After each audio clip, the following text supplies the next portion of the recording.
vou ser grato a quem me estendeu a mão, a quem abriu as portas. É fácil você estar do lado quando a pessoa está bem. Difícil, e você às vezes não vê muito isso na política, é estender a mão quando a pessoa está na pior, quando a pessoa precisa da sua ajuda, quando a pessoa perdeu o poder, quando a pessoa está privada da sua liberdade. E é nesse momento que os amigos aparecem para dizer, estou contigo, conta comigo. Isso não tem absolutamente nada a ver com submissão, absolutamente nada a ver. A decisão, por exemplo, de ficar em São Paulo não tem nada a ver com submissão, é uma decisão que eu estou dizendo, né, e não é nenhuma novidade, desde 23. Quando eu cheguei aqui em São Paulo, que o meu projeto de São Paulo era de longo prazo. Meu compromisso com São Paulo era de longo prazo. Então, nada mudou, né? E isso também não tem nada a ver com submissão. Então, eu tenho a minha linha própria, minha linha independente, mas é uma linha também, obviamente, eu sempre vou ser grato. Sou um cara de time, de grupo e vou continuar sendo. E eu quero o melhor para o meu país. Otávio Guedes. Sadia, agora resta o Tarcísio tocar uma agenda regional. Ele que estava sonhando com um projeto nacional, agora cabe a ele continuar tocando uma agenda regional, enquanto outros ex-governadores estão saltando para o plano nacional. Ratinho, Caiado, Zema, Eduardo Leite. Então, é nesse sentido que eu digo que ele se apequenou. O Bolsonaro o prendeu, né? Eles estão presos, estão unidos um ao outro.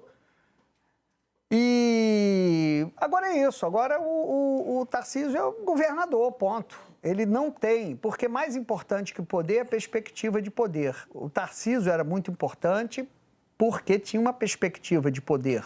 Se não fosse o presidente em 26, seria em 30. Essa que era a expectativa. Ele, segundo o próprio Eduardo Bolsonaro, o candidato dos sonhos do mercado, da Faria Lima. E a gente sabe que é fato.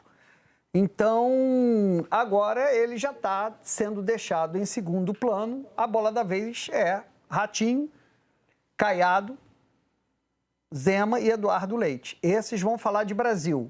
O Caiado vai falar de Minhocão, não, qual é a obra? Rodanel.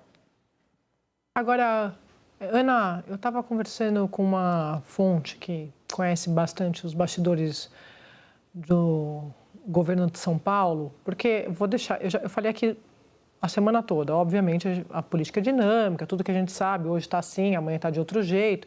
Quando me dizem, agora é olhar para 2030, essa turma do Tarcísio, e eu sempre brinco, até 2030 tem 300 anos, imagine, tem 100 anos até outubro, imagine em 2030. Mas que essa avaliação, ela guarda, obviamente, um desejo, uma vontade de ocupar um espaço no cenário nacional. Isso que o Otávio está falando, vai voltar a olhar para o regional. Mas uma turma ali falando, mirando, obviamente político que não tem sonho, né? Tem que ter ali projeção, tem que ter plano de futuro. E essa fonte me dizendo assim, Sadia, essa coisa de dizer que acabou, porque eu falei, mas então não é mais candidato a ser candidato, como disse Caiado aqui durante a semana. Essa fonte me falou, não, acaba tudo, você só vai ter chance 0 ali no 3 de abril, 4 de abril, né, que é quando acaba o prazo para sair do governo.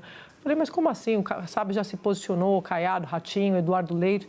Não, pode ter alguma coisa fora da curva, pode ter algo no meio do caminho que acabe tirando ali o Flávio Bolsonaro do caminho. Eu falei, só se o Jair Bolsonaro disser que não está me parecendo. Eu conversei com o Flávio essa semana, contei aqui para o nosso assinante, não estou vendo nenhum indício, nenhum sinal de recuo de ninguém dentro da família Bolsonaro que está apoiando o Flávio Bolsonaro.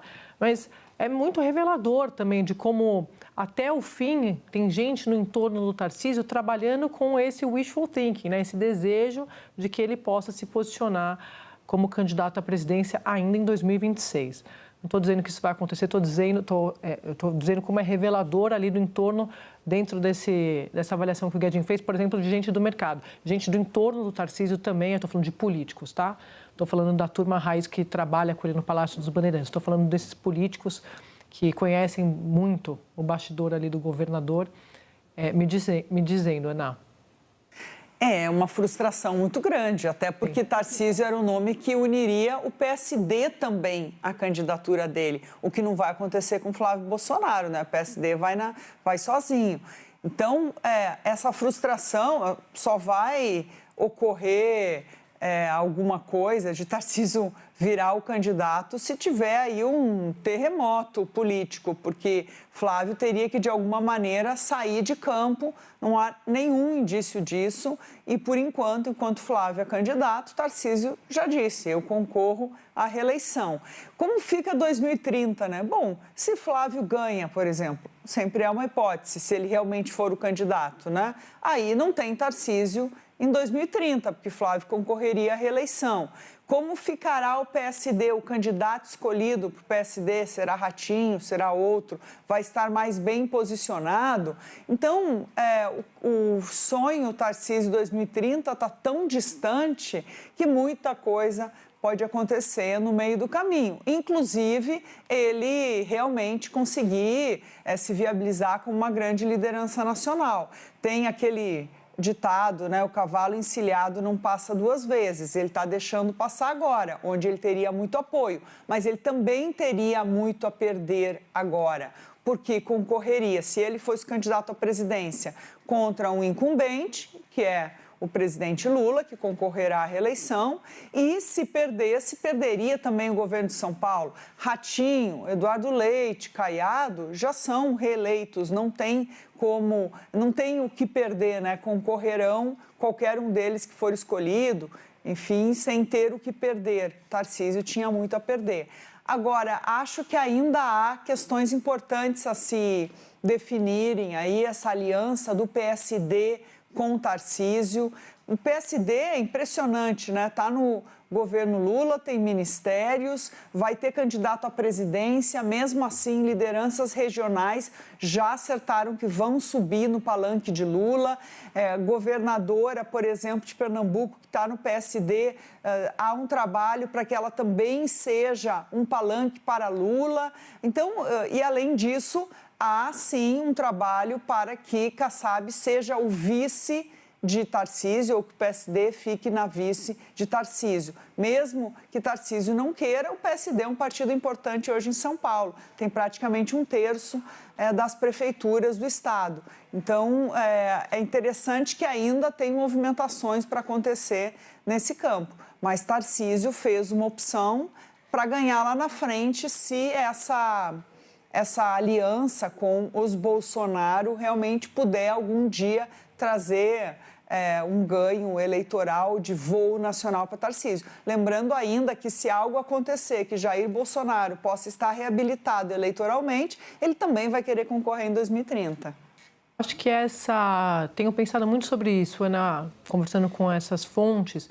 Acho que esses sinais, gestos, escolha de Tarcísio de ficar ao lado da família Bolsonaro tem mais a ver com passar a ideia de que ele não vai jamais trair Bolsonaro, que ele é leal, do que de achar que vai ter o apoio em algum momento da família Bolsonaro, porque esse momento seria agora. Porque se Flávio for candidato e ele perder, o Flávio é candidato em 2030. Se ele ganhar, ele é candidato à reeleição.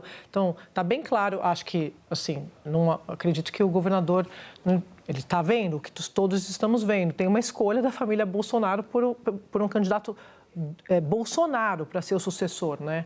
Então, eu acho que tem mais a ver com essa preocupação de não passar a imagem de traidor, de ser desleal, do que com qualquer outro movimento de ser escolhido, de ser ungido ali pela família como o grande herdeiro desse espólio todo.